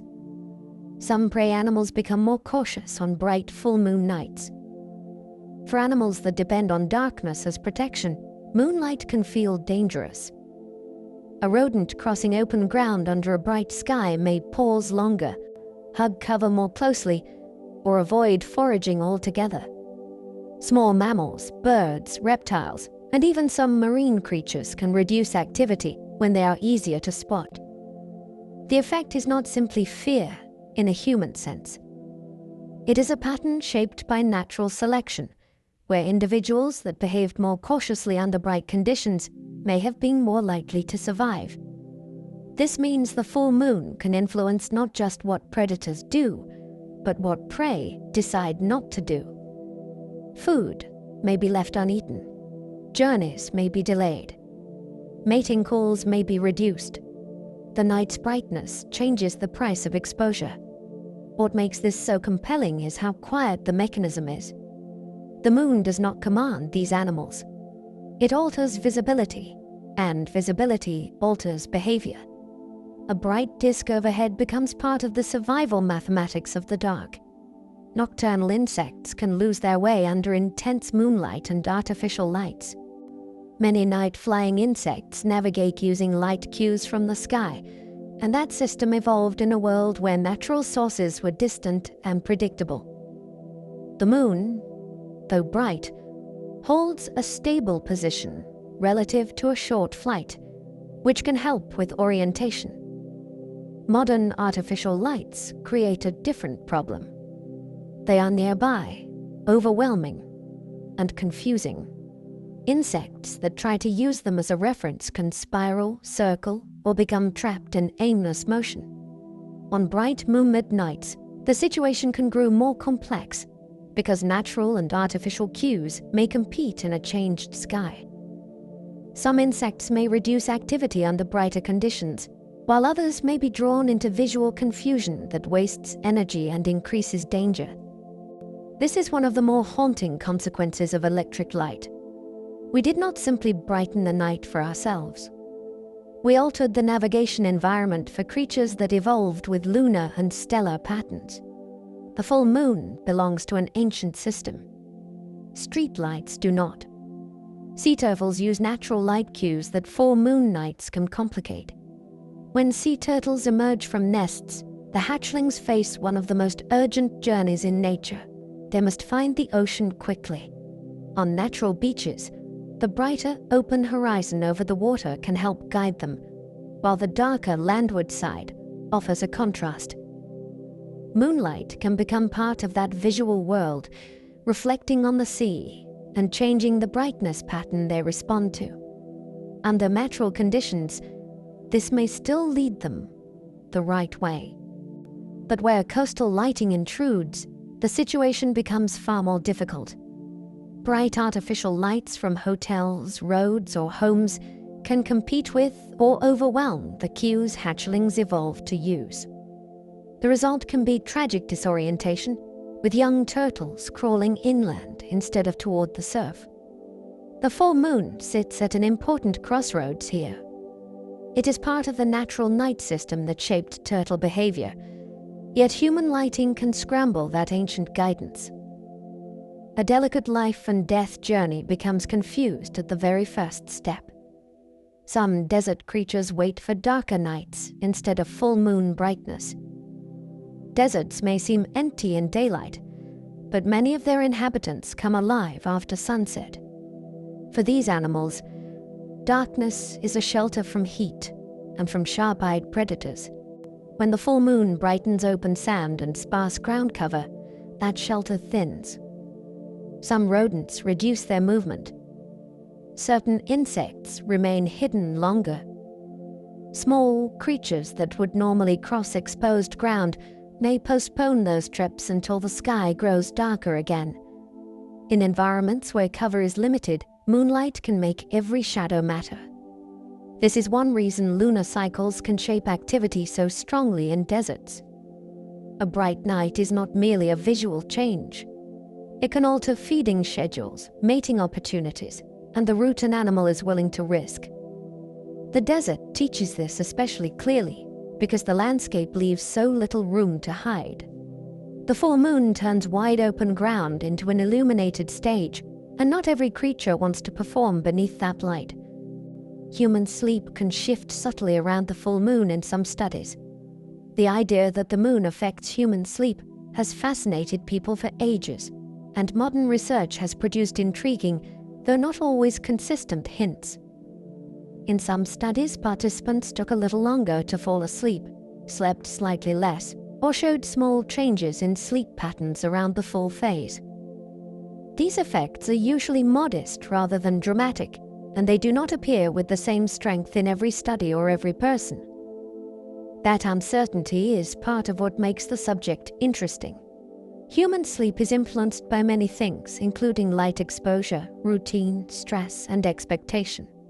The moon may be one subtle factor among many, or its apparent effects may vary depending on context. Either way, the question remains captivating, because it touches something ancient. For most of human history, nights were darker and more directly shaped by lunar light. The possibility that our sleep still carries a faint echo of that world is difficult to dismiss completely. The strongest claims about full moon madness remain scientifically unproven. Stories about strange behavior, wild crowds, emergency room chaos, and sudden human irrationality under a full moon are deeply rooted in culture. The moon has long been treated as a trigger for unrest, which is why words like lunacy carry lunar echoes. Yet when scientists have looked carefully for consistent evidence of dramatic spikes in crime, illness, accidents, or psychiatric disturbance tied to the full phase, the strongest claims have generally not held up. That does not make the myth foolish. It makes it revealing. The full moon is bright, memorable, and emotionally charged, so unusual events that happen under it are easier to notice and remember. Quiet, ordinary nights are forgotten. A striking night with a bright moon and a strange story sticks in the mind. This is a classic recipe for belief. The lesson is not that the moon is uninteresting. Quite the opposite. It is so powerful in imagination that people have often given it more control over human behavior than the evidence can support. Hospitals do not reliably become wilder just because the moon is full. It is a stubborn modern legend that emergency rooms erupt into chaos whenever the moon turns full. Nurses hear it. Doctors joke about it. Patients repeat it. The story survives because it feels plausible. A bright moon already carries centuries of folklore, and hospitals are places where unusual nights are remembered intensely. Yet when researchers have examined records and looked for dependable jumps in admissions, injuries, births, psychiatric crises, or other hospital activity linked specifically to the full phase, the evidence has usually failed to show a consistent pattern. That does not mean busy nights never happen under a full moon. Of course they do. The point is that they also happen under every other kind of moon. What makes the legend powerful is memory. A hectic shift under bright moonlight feels meaningful and easy to recall. An equally hectic shift under cloud or darkness does not leave the same mark. The moon becomes the story because the story is easy to love. The full moon makes dark countryside look strangely familiar at night. Places that vanish into mystery on moonless evenings can suddenly return with enough detail to feel almost known again. A lane through fields, a hedgerow, a barn roof, a line of distant trees, all can reappear in pale outline. Yet the recognition is never complete. That is what makes the experience so uncanny. The world seems recovered, but not restored.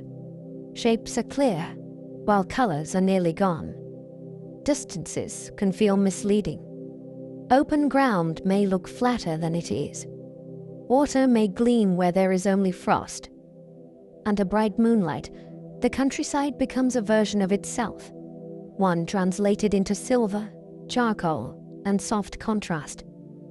For people before electric grids, that version of the land must have been deeply familiar. It expanded the useful hours of the night and changed what darkness meant. Even now, Stepping into that kind of landscape can feel like entering an older world. The roads are still ours, but the light belongs to a much earlier age. Many lunar myths survive because bright nights feel emotionally different. A bright full moon does more than light the ground. It changes mood. Familiar places look altered, yet still recognizable. Distances feel uncertain. Shadows remain, but they are no longer complete. The night seems both safer and stranger at once. That emotional shift matters because human beings have always made meaning from atmosphere as well as facts. A moonlit night can feel charged before anything unusual happens at all. Once that feeling exists, stories gather around it naturally. The moon becomes a stage for omens, transformations, secret journeys, and restless thoughts. Myths endure because they are attached to a real experience, not because the stories themselves are scientifically true. The experience is that the world under bright moonlight feels changed. Even now, with street lamps and screens around us, a clear, full moon can still make people pause and feel that the night has become something special. Myth survives where emotion keeps finding a place to live. The full moon has inspired poets, priests, sailors, and scientists alike. Few objects in the sky have spoken to so many kinds of minds at once. Poets found rhythm, loneliness, romance, and memory in its light. Priests and ritual leaders tied it to sacred calendars, ceremonies, and signs of cosmic order. Sailors watched it with practical respect because moonlight changed the sea and the work of the night. Scientists turned telescopes toward it and discovered a world of basins, mountains, lava plains, and impact scars. What is remarkable is that none of these responses cancel the others. The same full moon can be beautiful, useful, sacred, and measurable all at once. That is part of its enduring power. It resists being reduced to one category of human thought. You can calculate its orbit and still feel awe. You can understand its geology and still write a song about it. Across centuries, the full moon has remained one of the rare things that invites emotion, observation, and reverence to stand together in the same sky. Ancient temples and monuments may have tracked full moon extremes. Some ancient structures appear to have been placed or aligned with extraordinary care, and in a number of cases, researchers have wondered whether certain sites were built to mark not only the sun's motions, but also rare lunar positions. The moon does not always rise and set in the same places along the horizon. Over a long cycle, those extremes shift, reaching especially far points that can be striking to track. Certain monuments and stone arrangements may have been designed with those far northern or southern moonrises and moonsets in mind. The evidence is stronger at some sites than others, and interpretation requires caution, yet the possibility is thrilling. It suggests ancient observers were patient enough to follow a pattern that unfolds over many years, not just over a month or a season. If true, these places were not merely built under the sky. They were built in conversation with it. Stone, memory, and moonlight may have been part of the same long act of attention. Full moonlight is far dimmer than daylight, but far brighter than starlight. It occupies a strange middle world that changes the night without truly erasing it. Under the sun, colors blaze and detail leaps forward. Under stars alone, the land can dissolve into suggestion and outline. Under a bright moon, the world becomes readable again, though in a quieter register. You can follow a path. You can pick out hills in the distance. Water can shine like metal, yet much remains softened, drained of color, and wrapped in shadow. That in-between quality may be one reason moonlit nights feel so memorable. They are not ordinary darkness, and they are certainly not day. They create a third condition, one our ancestors knew intimately. Painters, writers, and composers have long been drawn to that threshold where things are visible but transformed. Science can describe the brightness difference, but the experience is what stays with people. The moon does not overpower the night. It negotiates with it, and the result feels almost otherworldly. The full moon can wash out faint stars across the entire sky. On bright nights, the heavens lose some of their depth. The stronger moonlight brightens the background of the sky, and stars that would normally prick through the darkness fade from view. Constellations can become harder to trace. The dim haze of the Milky Way can disappear entirely. For someone new to skywatching, this can be surprising. The moon does not block the stars. It simply fills the night with enough scattered light that the fainter ones are overwhelmed. It is like trying to spot fireflies beside a floodlit field. They are still there, but the contrast is gone. This means the full phase changes the character of the whole sky, not just the appearance of the moon itself. A moonless night invites you outward toward countless distant suns. A bright one draws attention back to our nearest celestial neighbor. The full moon can therefore simplify the sky, and that simplicity may be part of its power. One brilliant object steps forward, and the rest retreat into darkness. The full moon once helped travelers cross land before electric lighting. Before street lamps, headlights, and illuminated roads, darkness could limit movement in serious ways. A bright full moon changed that. Paths that vanished on moonless nights could be followed again. Rivers, gates, fences, and landmarks became visible enough to navigate by. Travelers on foot, horseback, or wagon could extend a journey that might otherwise have ended at sunset. This was especially valuable in open country, where moonlight could spread across fields and roads with surprising clarity. The moon did not erase danger, but it reduced some of the uncertainty. That practical usefulness gave moonlit travel a place in memory and tradition. Night journeys under a bright moon became part of ordinary life, not just romance or folklore. It is easy to forget how much the sky once mattered to movement on Earth. The full moon was not only something admired from a doorway. It was a working light for real people on real roads, helping them go farther through the dark. Moonlit nights shaped festivals, rituals, and timekeeping across the world. Wherever people watched the sky closely, the recurring bright phase offered more than beauty. It offered a reliable communal marker. A full moon is hard to miss, easy to remember, and visible to many people at once. That made it ideal for gatherings, ceremonies, offerings, storytelling, and the keeping of shared time. Communities could tie important events to a visible signal rather than to private records or abstract counting. The result was a deep connection between moonlit nights and human culture. Dances, vigils, religious observances, and seasonal celebrations often found their place in that cycle. The moon helped tell people when to come together. This is one reason lunar traditions appear in so many parts of the world, even where the details differ greatly. A bright full moon is public time written across the sky. It can summon a village, guide a ritual calendar, or anchor memory across generations. The night itself becomes a kind of meeting place. In some calendars, holy days begin or end with a full moon. Of all calendars are built the same way.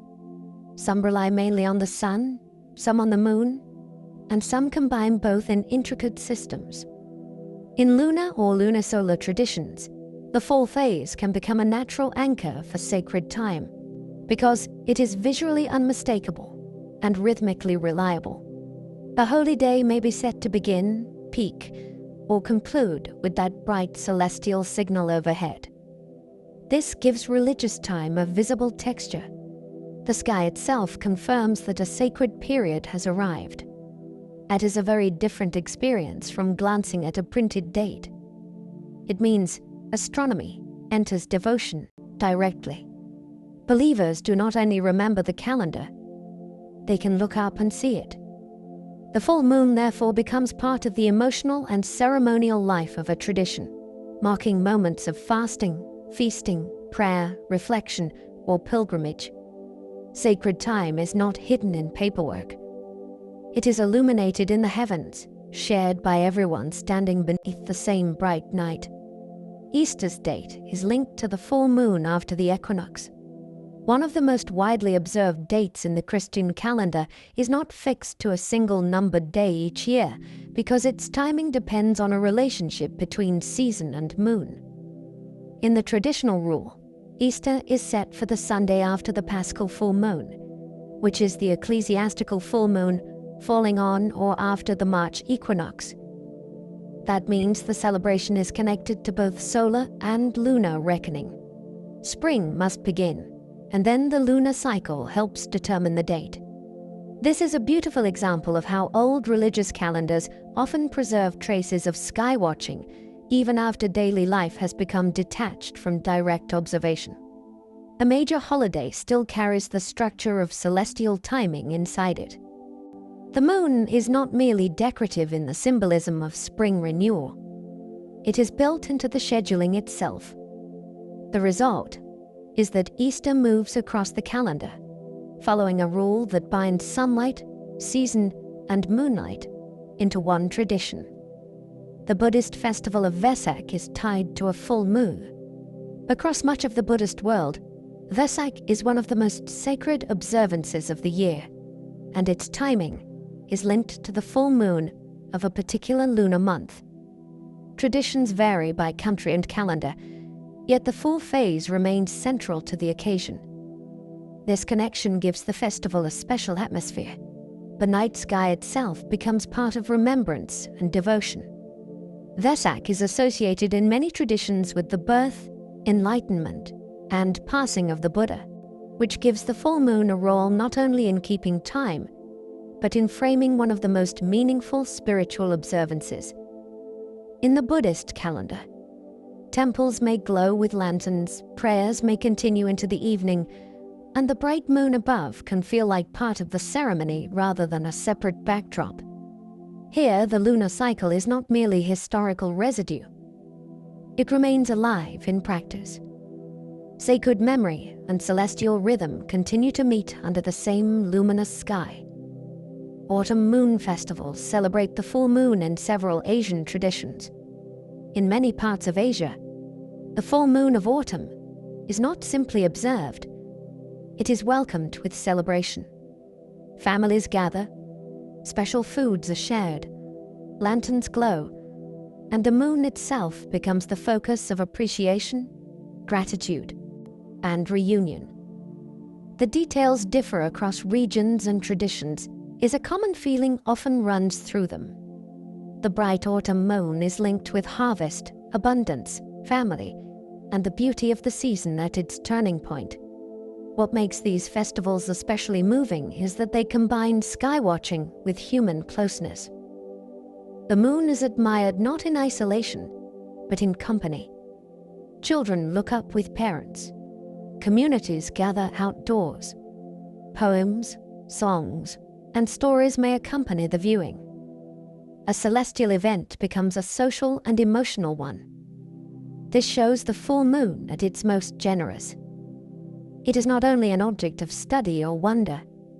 It is a reason to come together, to remember seasonal change, and to let the shared sky become part of shared life. The full moon has guided planting law, though evidence for it is mixed. For centuries, people have looked to the moon not only for light and timekeeping, but for advice about the land itself. In many farming traditions, certain phases were thought to favor planting, pruning, grafting, or harvesting. The full moon often held a special place in that law because it was easy to identify and tied to visible changes in the night. Some growers believed crops with edible parts above ground benefited from one part of the lunar cycle.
yet distant enough to remind us that even the closest worlds in space are separated from us by astonishing emptiness.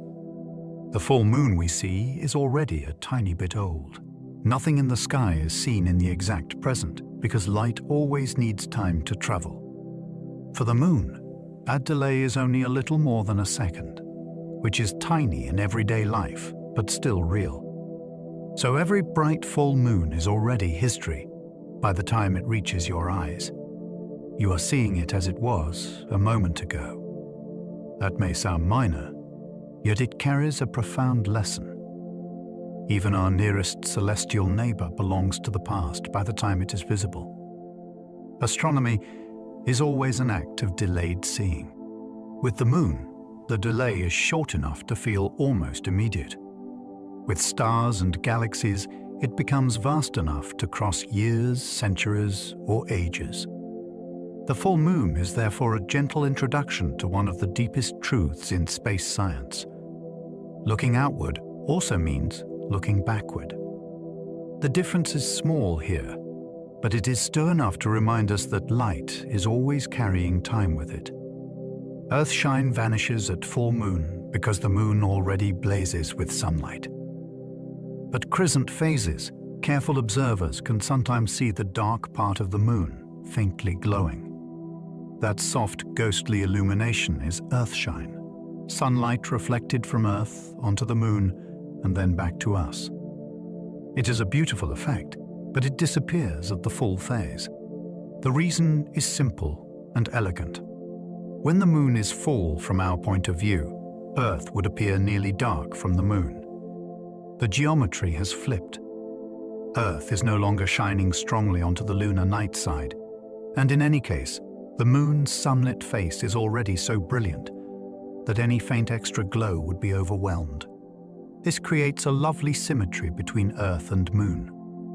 When we see a crescent moon, the moon sees a bright Earth. When we see a full moon, the moon sees a dark Earth. That hidden partnership gives the phases extra depth. The full moon seems self-sufficient, yet its appearance is still part of the larger dance between two worlds. The full moon can sit beside bright planets and still outshine them all. Planets can be dazzling. Venus can blaze in twilight. Jupiter can shine with steady authority. Mars can burn with its rusty glow. Yet when the full moon appears near them in the same stretch of sky, the balance shifts immediately.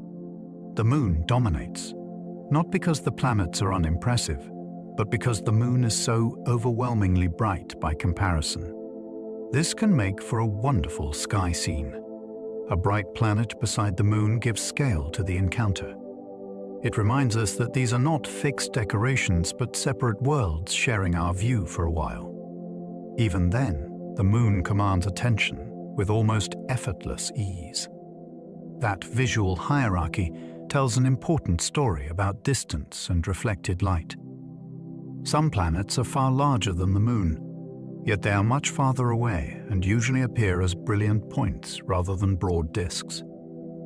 The full moon, by contrast, arrives as a world you can see with your own eyes, rich enough in light to make other worlds look modest beside it. Even Venus looks modest beside a clean, high full moon. Venus is often called the evening star or morning star because it can shine so brilliantly that people mistake it for something more than a planet.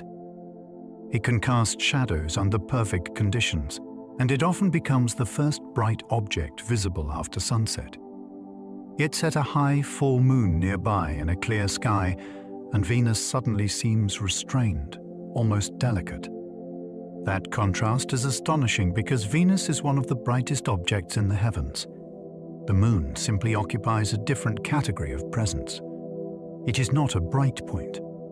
It is a bright world spread across a visible disk large enough to reveal shape, markings, and overwhelming radiance. Seeing Venus diminished in that company helps calibrate the eye. It shows just how powerful the full moon really is. One of the sky's great lights can stand beside it and still appear secondary. The full moon does not merely participate in the night sky. It takes command of the whole scene. A full moon near the horizon can shimmer through heat like a mirage. When the moon is low, its light passes through a thick layer of atmosphere that may be full of moving pockets of warm and cool air. Those shifting layers bend the light slightly in changing ways, which can make the lunar edge tremble, ripple, or blur. Over hot ground, roads, rooftops, or desert air, the effect can become especially striking. The moon may seem to wobble as though it were reflected in water. It can flatten, stretch, or flicker at the edges. This is the same basic kind of atmospheric distortion that helps create mirage-like effects on Earth, and it reminds us that the horizon is one of the most dynamic places to watch the moon. A low full moon is never just the moon. It is the moon filtered through the restless lower atmosphere of our own planet. That is why moonrise can feel so alive. The sky is not presenting a static image. It is presenting a world through moving air. Atmospheric turbulence can make the full moon ripple, wobble, or flash with color. Even on a clear night, the air above us is not still. It is full of shifting layers with different temperatures and densities, and each layer bends light a little differently. When full moonlight passes through that restless air, the bright disk can seem to quiver, wrinkle, or dance at the edges. Sometimes the effect is mild, and sometimes it is dramatic enough to make the moon look almost liquid. Under stronger turbulence, tiny flashes of color can appear along the rim as the atmosphere briefly separates the light into different hues. This is especially noticeable when the moon is low, but it can happen higher up as well. The sight feels strange because it reminds us that the sky is not an empty window. We are always looking through a moving ocean of air. The moon itself remains steady in space. The trembling belongs to our atmosphere, which can turn a solid world into a wavering image with nothing more than invisible motion. The full moon marks one phase in a cycle of constant motion. It is easy to treat the full phase as a destination, as though the moon arrives there and rests. In reality, nothing about the scene is still. The moon is orbiting Earth. Earth is turning. Earth is also moving around the sun. Meanwhile, the angle between sun, Earth, and moon keeps changing from hour to hour, which means the bright, round face is only one moment in a larger sequence. Before it, the moon was swelling toward fullness. After it begins to wane. This gives the full phase a special kind of beauty. It feels complete, yet it is really a passing position inside continuous motion. The moon is not posing for us. We are catching it mid-journey. That idea can make the sky feel more alive. Even the most familiar lunar night is part of a ceaseless celestial process. The full moon is not a static object in the heavens. It is a moving moment that only looks still because we are moving with it. Between one full moon and the next is about 29.5 days.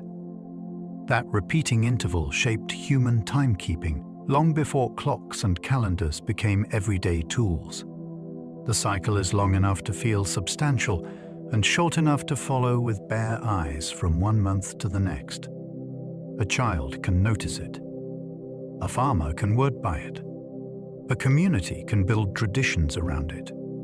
That span also explains why the moon slips through our calendar rather than fitting neatly into it. The cycle is not an even whole number of days, so full moons drift across dates and seasons in a way that keeps them familiar yet never perfectly fixed. There is something deeply satisfying about that rhythm. It repeats with remarkable faithfulness, but not with mechanical tidiness. The moon returns, though never pinned exactly to the same page of the month. That slight mismatch is part of the charm. It keeps lunar time feeling organic, as though it belongs to the sky first, and to our systems of counting only second. That repeating span is called a synodic month by astronomers. The phrase may sound technical, but it describes something wonderfully simple. It is the interval needed for the moon to return to the same phase as seen from Earth, such as full moon to full moon. The important point is that this is not exactly the same as the time the moon takes to complete one orbit, relative to distant stars. While the moon is circling Earth, Earth is also advancing around the sun, so the moon must travel a little farther to line up into the same phase again. That extra catch-up time creates the cycle we notice in ordinary life. The term synodic gives a precise name to a familiar rhythm that people tracked long before astronomy formalized it. This is one of the pleasures of science language at its best. It does not replace wonder. It sharpens it. A common sight in the sky turned out to rest on a subtle piece of orbital timing, hidden inside an everyday word like month. The full moon never belongs to one nation, language, or century. Empires rise and vanish. Borders move. Languages branch, merge, and disappear. Yet the full moon keeps returning above all of them. People separated by culture, religion, and history have all given it names, meanings, psalms, warnings, calendars, and prayers. No single tradition can claim it entirely, because it has always been present to more than one world at once. That gives the full moon a rare kind of dignity. It belongs to human experience without belonging to any one human group. A king may look up at it. So may a shepherd, a prisoner, a sailor, or a child in a city apartment. The same bright disk crosses every age and every social boundary. This is one reason the moon feels larger than astronomy alone. It is also a shared inheritance. Long before global communication, people who would never meet were already living under the same recurring light. The full moon is one of humanity's oldest common references, and it remains so now. People separated by oceans still look up at the same full moon. That thought carries an unusual kind of comfort.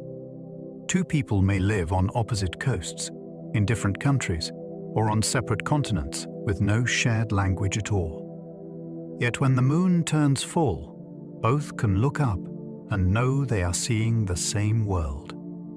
Not an image of it, not a symbol of it, but the very same object hanging in space above Earth. Of course, the moon may rise at different times for them, or sit in a different part of the sky, but its identity is shared. This makes the full moon one of the most direct connections between distant human lives. It is a real common point in the heavens. For thousands of years that mattered emotionally as well as practically. Lovers, migrants, pilgrims, soldiers, and travelers have all taken comfort in the thought that someone far away might also be under that same light. The moon does not erase distance, but it gives distance a visible bridge. Yet the full moon appears upside down from opposite hemispheres on Earth. People often assume the moon has one fixed appearance everywhere, but our view depends on where we stand on the globe. Observers in the northern and southern hemispheres look at the moon from different orientations, so the familiar pattern of dark plains and bright highlands appears rotated. What seems upright in one hemisphere can look inverted in the other. This is not because the moon changes its face. It is because we are standing on different sides of the curved planet, each bringing a different sense of up and down to the sky. The effect can be delightfully disorienting when you first see it in photographs or while traveling. The same full moon suddenly looks like a cousin of itself rather than a perfect copy. That change is a beautiful reminder that sky watching is always local in one sense, even when the object being watched is shared by the whole world. Our planet quietly turns viewpoint into variation, and the moon reveals it. From the moon, Earth would show a dark new Earth at full moon. The phases of Earth and Moon are mirror images seen from opposite sides of the space between them. When we on Earth see the Moon fully illuminated, an observer standing on the near side of the Moon would see Earth in the opposite phase, which means Earth would appear nearly dark. The bright side of our planet would be facing mostly away from the Moon at that moment. This reverses the usual intuition in a wonderfully elegant way. A brilliant full moon in our sky corresponds to a new Earth in the lunar sky. If you were standing there, the land around you would glow under sunlight reflected from the moon's bright face as seen from Earth. If our own world would hang above as a dim disk, with perhaps only a slender rim of light. The idea deepens the relationship between the two worlds. The phases are not isolated events. They are linked perspectives in one shared geometry, each phase on one world answering another on the other side. Astronauts saw full Earth from lunar orbit when we saw new Moon. One of the great visual gifts of the space age was the sight of Earth rising above the lunar horizon, bright, cloud-swirled, and alive with color against black space. When astronauts were near the Moon at a time we on Earth saw a new Moon, they could look back and see Earth nearly full. Oceans, weather systems, continents, and white cloud bands turned our planet into a luminous globe far brighter than the Moon ever appears to us. This reversal is thrilling because it lets us imagine the Earth-Moon relationship from the other side. The phases do not belong to the Moon alone. Earth has them too, and from lunar orbit, our planet becomes the more dazzling object by far. For astronauts, that sight was not only beautiful, it was unsettlingly intimate. Home appeared whole, suspended in darkness, while the Moon beneath them was stark and silent. The full Earth from lunar space remains one of humanity's most profound and humbling views. The full moon feels timeless because it links deep space with ordinary nights. That may be its greatest power. The full moon belongs to astronomy, geology, gravity, and deep time. Yet it also belongs to evening walks, bedroom windows, quiet roads, and the simple act of glancing upward after sunset. It is both cosmic and domestic at once. A world shaped by ancient impacts hangs above laundry lines, rooftops, fields, and sleeping towns. Sunlight travels across space, strikes an airless surface, and returns to illuminate an ordinary human night. Few other things connect those scales so effortlessly. The full moon asks almost nothing of us. No telescope is required. No special training is needed. And yet what it offers is immense. It places another world into common experience. That is why it feels timeless. Generation after generation can meet the same bright face and feel both the smallness of human life and its strange privilege. We live on a planet where deep space regularly enters the evening and becomes part of home. Tonight, we followed the bright path of the full moon across science, history, and human imagination. We explored how that glowing disk is really sunlight returning from an airless world of dust and stone. We looked at the hidden geometry that creates the full phase, and the long, slow dance between Earth and Moon that shapes tides, lengthens our days, and slowly nudges the Moon farther into space. Along the way, we wandered through moonlit fields, ancient calendars, coral reefs that release life in lunar rhythm, and cultures across the world that gather beneath the same bright sky. We saw how the Moon has guided travelers, inspired poets, puzzled scientists, and quietly watched over generations who looked up in wonder, just as we still do tonight. And perhaps that is the most remarkable thing of all. The full moon connects deep space with the ordinary moments of life. It shines over oceans and forests, over cities and quiet roads, over people who may never meet yet share the same light drifting across the night. So now, the journey slows. let the images fade into the calm rhythm of the night sky. Imagine that pale world rising gently above distant hills. The air is cool. The land is quiet. The moon hangs steady in the dark, and there is nothing you need to do except rest. If you enjoyed this peaceful exploration, you are warmly invited to like the video, subscribe, or share a thought below. It helps other sleepy wanderers find their way here too. And if you happen to still be awake, another gentle journey is waiting for you on the screen. But for now, allow the day to soften and drift away. Sleep well and good night.